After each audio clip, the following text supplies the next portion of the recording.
This is UPR part number 2002-11. It's our Pro Series Extreme Duty Double Adjustable Lower Control Arm for 79 to 04 Mustangs.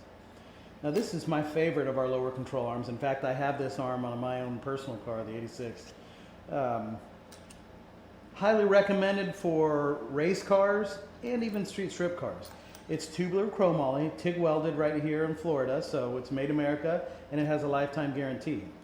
It has 3/4 inch rod ends on the body side and on the axle side to completely eliminate any chance of bind or unwanted movement in the rear suspension that would cause wheel hop or unwanted tire spin in the back end. So you notice that it doesn't have a spring perch. That's because this control arm is designed to be used with coilovers. It is double adjustable, but that's really more a factor of it having the rod ends on each end. We don't really recommend changing the length of the lower control arm away from the 17 5/8 center to center length on the stock arms.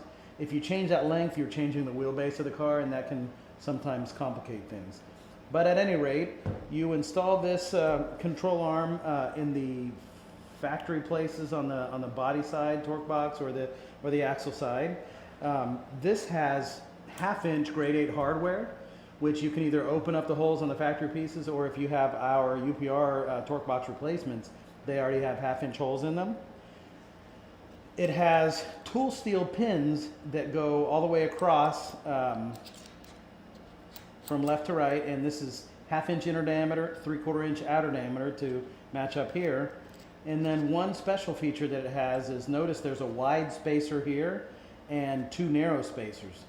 The reason why we do that is because if you want to offset this lower control arm for any reason, let's say you want to bring it in closer to the middle of the car for extra tire clearance, then you could just take one of the thin spacers, put it on this side with the wide spacer, and now you've got the rod end closer to one side than the other. And in doing so, like I said, let's say this is the driver's side control arm. If you space it towards the center of the car here and here, now you've added additional tire clearance between the sidewall of the tire and the control arm. So that can be a factor on people running really wide tires. Anyway, this Pro Series Extreme Duty Double Adjustable Lower Control Arm is a great race car piece. We have the same arm in our Ultra Street car that's been 106 60 foots on 275 tires. But you can also put it on a street car like my own street strip Fox body. It's just a great lower control arm that's very versatile, and it's available at uprproducts.com or any UPR Products dealer.